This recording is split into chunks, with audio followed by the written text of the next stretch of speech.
Hello, I'm Eve, also known as the Creative Curator. Welcome to my channel. I am going to be talking to you today and showing you how to add seam allowance to a sewing pattern. Quite often you'll need to do this if you've purchased a sewing pattern that doesn't already have seam allowance included, or it may be that a pattern does have seam allowance but it's not quite the amount that you like to work with. So before we get started, don't forget to hit the subscribe button and the bell just to make sure that you get notifications for when my next video is uploaded to YouTube. And yeah, let me know in the comments below what you think about adding seam allowance to your patterns, if you've had any struggles or if you've got any questions, and I'll get back to you as soon as possible. Enjoy!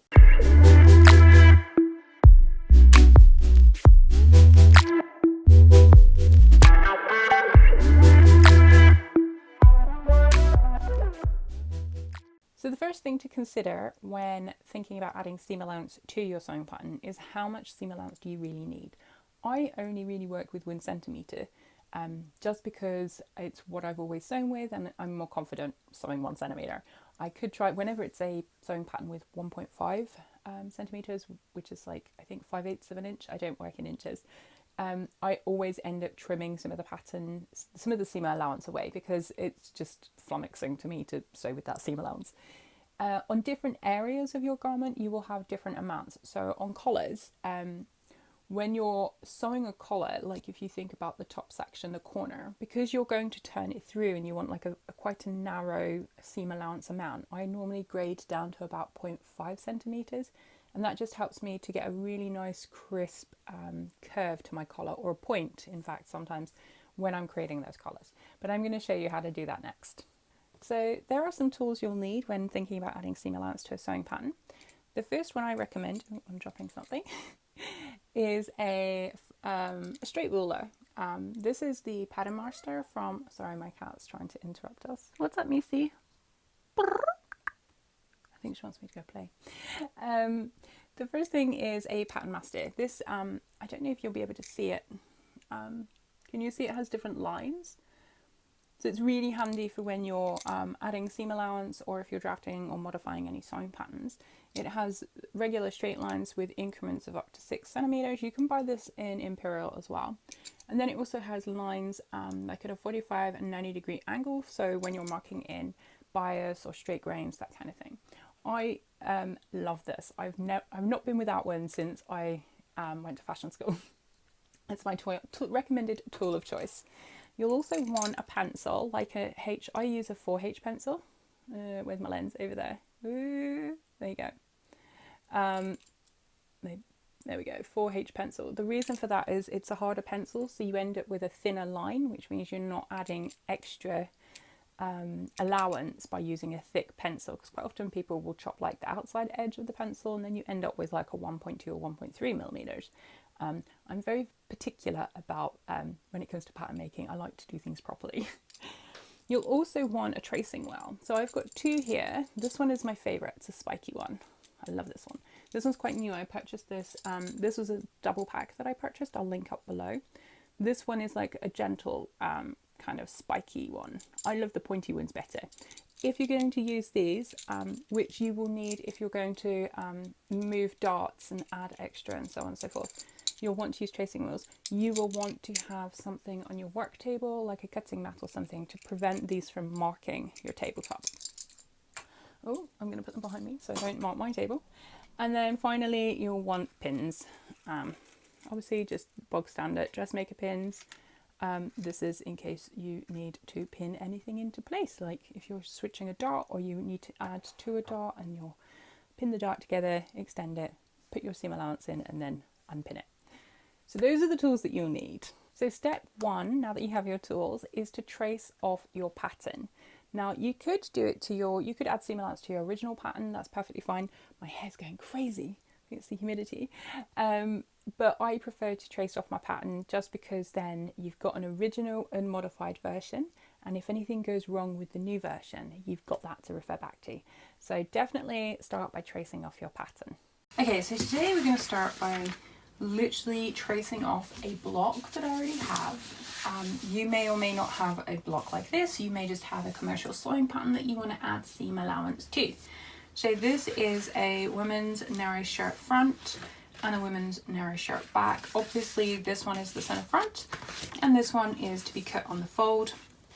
I've also got darts marked in as well. What I want to do is, typically I would use something like this to develop into a pattern. This is a block, but I'm actually just going to pretend that it's a pattern that I want to make up as is, and I'm going to add seam allowance to it. Something to consider: if you have an actual sewing pattern and not a block, then you'll want to trace around it properly. Here's one that I have as an example. You can see that this is a section from my fanny pack sewing pattern. If I wanted to develop this, I would follow this seam allowance line here, and maybe I wanted 1.5 instead of 1 centimeters. So I would trace off the inner line, and then I would, let me see if I can just zoom in a little bit so you can see that better. So I would trace off this line, which is the stitch line, and then I would add on the amount of seam allowance I wanted. At the moment I have 1 centimeter. You may want something like 1.5 centimeters. So let's move on to actually tracing the pattern. Let me get that piece of paper out of the way. So I'm going to start with the centre front, because a centre front is typically, if it's a shirt like this piece is, it's not going to be cut on the fold like the back section would be. So I want to make sure I've got enough space on the protruding parts here that I can add seam allowance. And I know my seam allowance amount is going to be 1 centimeter, so that should be fine. I'm going to take my pencil, I'm using the 4H, and I'm just going to trace off this pattern. Oh. Actually, because you won't be able to see it, what I'm going to do is use a different colour. So I'm going to use red, and that's to make sure that you'll actually see it. No, I'm not, because that one's run out. Maybe let's use purple. There we go, that's much better.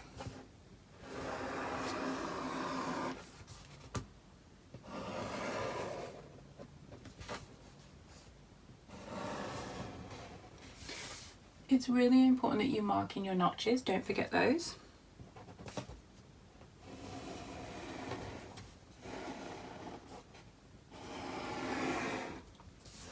If you're worried that the pattern might shift, you could add some kind of weight to it. This is another reason I keep this close to hand, you know.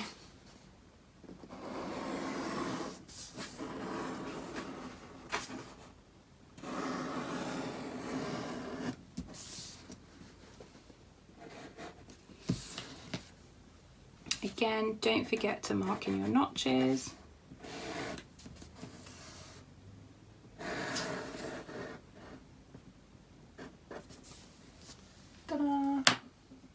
You'll also want to make sure that you mark in any dart information. So you can see I have a dart here. It's very faint on camera, but I'm going to mark that in now.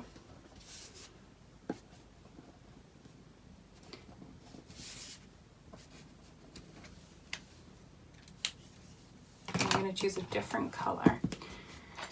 And when I remove this pattern, you can see,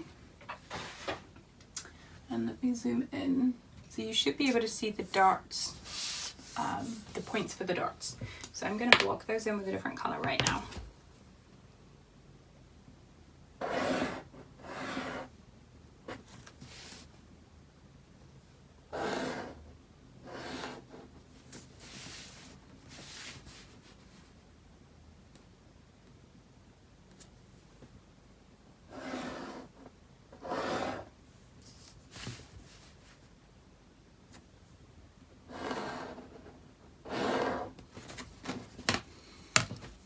There you go.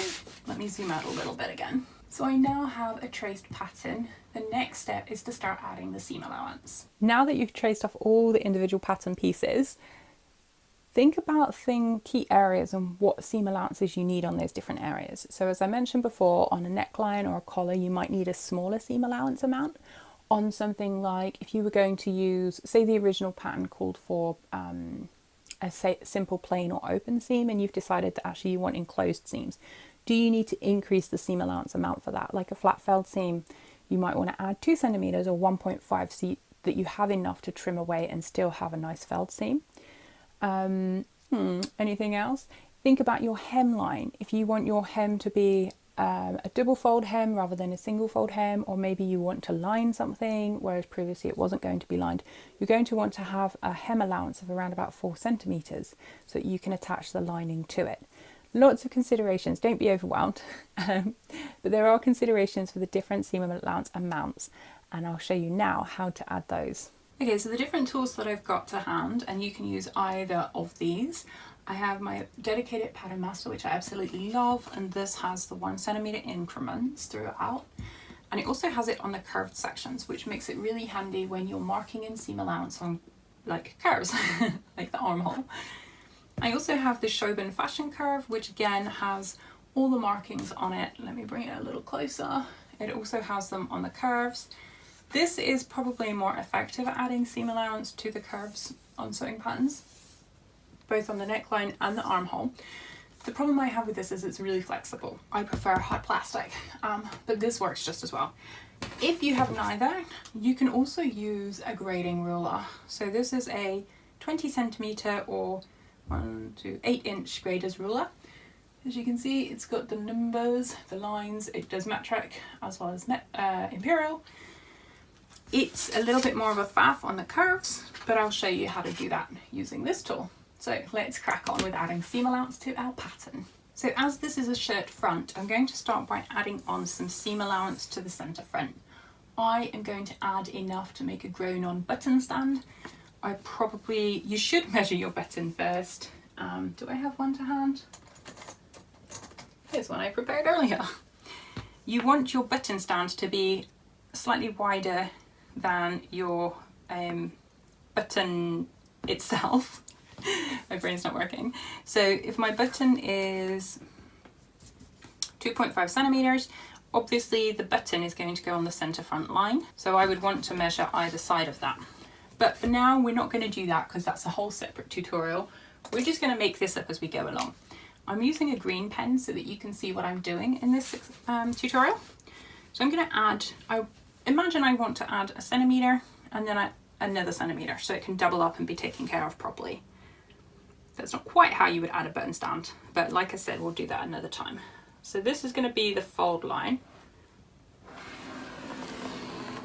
And I've literally lined up my pattern master. And let me zoom in so you can see that better. I think that's as close as I can get it. But you can see, here's the line. Oh, I need to come further over. This is the original line, so this would be the stitch line, and I need to add the seam allowance to that. So I'm going to put my 1 centimeter line, so this is my 0, this is my 1 centimeter line, and I'm just going to overlap that with the original stitch line. And I'm making sure it's lined up all the way along, and then I'm just going to extend that line. And now you can see I have a 1 centimeter seam allowance all the way along there on that green line. As it's a button stand, I'm going to add another centimeter just to make sure. And there's a reason, actually. I'm going to extend this line first onto the front neck because that's really important. Okay, then we're going to add another centimeter so that it can be wrapped under. And if this was a proper pattern with the button stand being shown, if I was doing the button stand properly, there would be more to it than this. But for now, this is a good overview of what needs to be done. Okay, so using the same process, I'm now going to add a hem allowance. Typically on a shirt, you would have a double fold hem. I have a tutorial about that on the website, and I will do a video for that shortly. But again, the same thing is I want to add 2 centimeters so that I can have a centimeter and a centimeter. So I'm just going to go from the 2 centimeter line, and I'm going to start drawing in, and I'm just making sure, you can see here it veers off. So I just want to make sure that I've turned my pattern master at that point so that I'm keeping my line consistent at 2 centimeters. Can you see that? It's gone off screen again. There we go.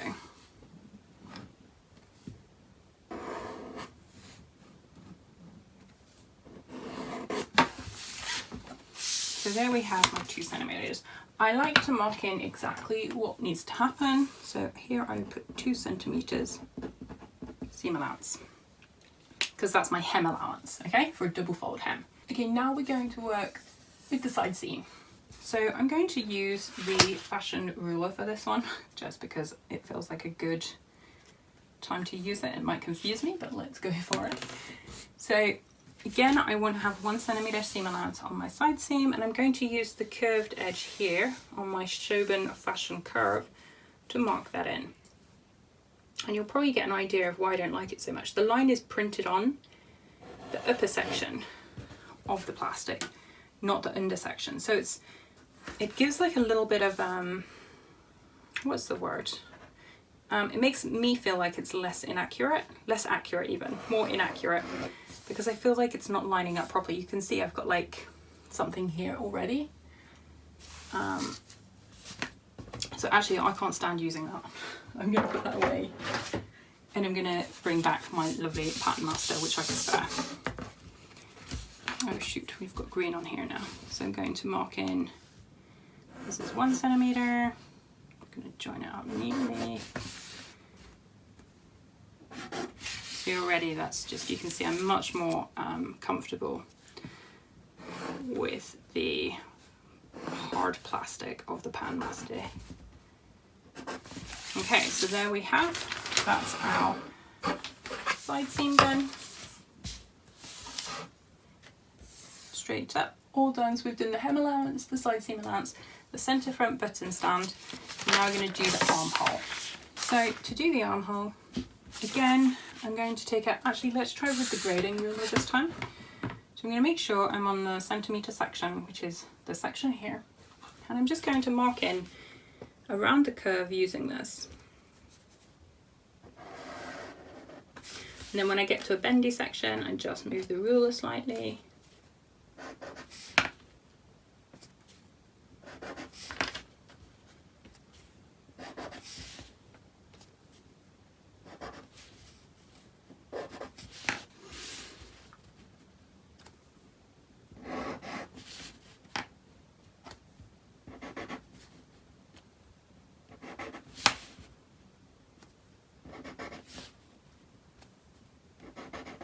So you can do this with a grader's ruler. It's just a slower process than if you have a big pattern master.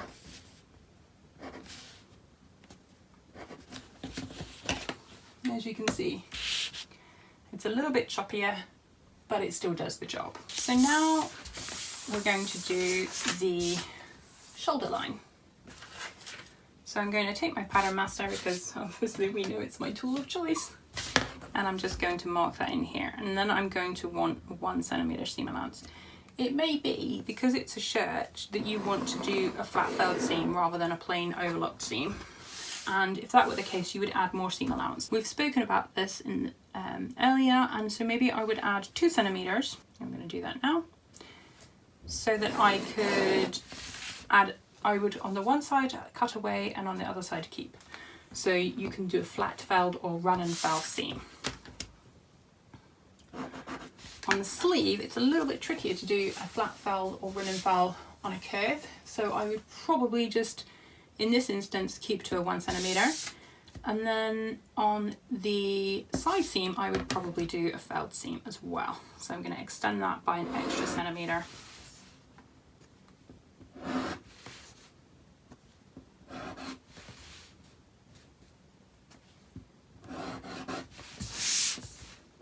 I'm actually going to run out of space at the bottom of the page, but that's okay because this is just a tutorial to show you what I would do. And then extend that over there. Okay, so we've got, and then again you're going to make a note of your side seam allowance and your shoulder armhole allowance. So this is 2 centimeters seam allowance for felled seam. This is 1 centimeter seam allowance for plain seam. You don't have to put as much information on your pattern as I do. I'm just quite particular. And then this is the shoulder line, and that's going to have felled as well. So 2 centimeters seam allowance for felled seam. Okay, the final step is to work on the neckline. Now, I'm going to add 1 centimeter. So again, you have the option of doing it straight up with 1 centimeter seam allowance on a straight edge and curve it round, or you can use the curved section here. And as you can see, I'm getting a very smooth line right there. So we're going to mark in that lovely line Now this section is obviously going to be different, but we won't worry about that right now. And the reason I say it's going to be different is, and again here, the center front line, because you're going to have, well, I'll show you that in a minute as well. So for now, I'm just going to mark off my 1 centimeter. But note that that's not going to be what it stays like, okay? And then I'm going to put in my curve.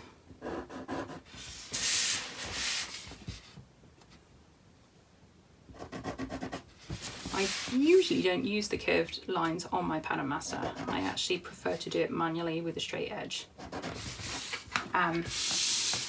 But, you know, I like to show you everything. So there you go. What I'm now going to show you is how we would true this seam allowance section so that you can see how this curve of the neckline would affect the seam allowance section here. Okay, in order to do this, we're going to have to fold our button stand as if it were an actual button stand. So I'm going to do that now and then I'll come back to you. Okay, so I've gone ahead and I've trimmed my pattern piece down. So I've cut it for the 2 centimeters, the 1 centimeter, the 2 centimeters, the button stand 2 centimeters, and I've sort of done the hem allowance but not much. I'm going to show you now why this is really important. So I've got my button stand allowance and I'm going to turn the 1st centimeter. And obviously this would be wider for a real button stand. And then I'm going to turn the 2nd centimeter. And you want to make sure that you're folding flush up with actually the edge of the fabric. So this is, in this instance, it's the center front. But your button stand wouldn't go to center front, if that makes sense. You would have an extension. But that's another tutorial for another day. So now that we've got the fold under, we're going to take, and I'm going to zoom in so you can see this better. We're going to use, and I've got a mat underneath because I don't want this to ruin my table. I'm just going to show you how this works. So take your tracing wheel and you just want to trace very carefully along that seam allowance line. And then I would do it on the stitch line as well to make sure. And you can see I've got separate holes here. And then what I'm going to do is I'm going to draw over that line with my blue pen so it shows it a bit clearer. And when I open up, you'll see that there's a slight, if I fill them in,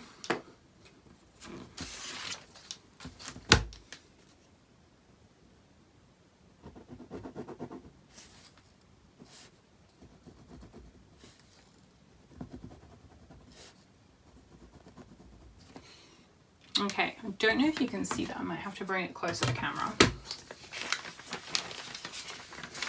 Let me develop the paper.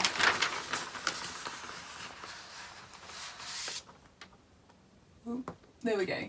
So the green line is the original line for the seam allowance, and you can see where we folded it over, the tracing wheel has followed this line, and so we now have a natural kind of, almost like the opening of a dart leg, where it's protruded upwards slightly. And what that does is when we cut it properly like this, our fabric, and we turn and fold it and we stitch it in place, we're going to have a natural line for the fabric edge. I think that should make sense. Let me know if it doesn't. So there you have it. We've added seam allowance to this front shirt piece. I've used the different colours so that you can see. We have a centimetre for the plain seam on the armhole. We have 2 centimetres for the button stand. We have 1 centimetre for the neckline, 2 centimetres for a furled shoulder seam, and 2 centimetres hem allowance at the bottom for a double fold hem. If this had a dart for a more fitted look coming down to the bust, we would be able to manipulate that around. Maybe we wanted, or maybe originally it had a shoulder and we wanted to move it here. We would do the same process of tracing off the dart legs, so folding the fabric, or in this case the paper, in order to create this realistic and true line. Okay, hopefully that makes sense. Okay, so you've now marked in seam allowance for a regular pattern piece that has no shaping in the form of dots. dealing with adding seam allowance to dotted sections is a different matter. You need to think about, and this is where the pins and the tracing wheel come into play, you need to think about the direction of the dart. It's something that a lot of people don't think about. So on a pattern or a garment, typically darts that are going horizontal, so if they're coming in from the side seam or if they're coming in from the waist, it's unusual, but sometimes you'll get like shaping coming in at the waist around the hips. On horizontal, those always get pressed down. And if it's a vertical dart, like coming from the shoulder down to the bust point, or maybe from the waist coming up to the bust and down to the hips, those get pushed in or pressed in to the center. So you want to remember this when you are pinning up your darts and tracing them off, that they're pointed in the right direction so that you don't end up with the seam allowance in the wrong place. Otherwise, when you do sew those darts up, you're going to end up not quite catching them at the top. Now that you've added seam allowance to your sewing patterns, the last thing to consider, and this is in the constriction, is how you're going to finish that seam allowance. Quite often, if you leave the edge raw, you're going to end up with fabric that frays, and that would be a shame. So if you're not using enclosed seams like flat felled seam or welt seam, which isn't really enclosed, or French seam, then you're really going to want to finish that fabric edge. There are 4 ways to do this. You could, in the first instance, you could just use the zigzag stitch on your sewing machine. If you have an overlocker or serger, you could finish the raw edge with that, which will enclose it completely. The third way is to grade your seam allowances down. That reduces the bulk, but it doesn't really stop anything from fraying. And then the fourth option is to use pinking shears. And what they do is it creates like a zigzag effect on the edge, and it won't prevent your fabric from fraying. It will slowly over time, but it will just slow down the process. The best thing I can say is to overlock if you can, or zigzag stitch if you can't. And if failing that, then using closed seams. There's nothing like an amazing French seam or flat felled seam if you can use them. So that's everything for today. If you've got any questions, do let me know in the comments below. Let me know whether this was helpful, or whether you felt there was something else I should have covered, or if there's any suggestions that you have for possible videos coming up in the future, something like that. Don't forget to subscribe, hit that little notification bell as well, and I'll see you in the next video. Thanks for watching. Bye.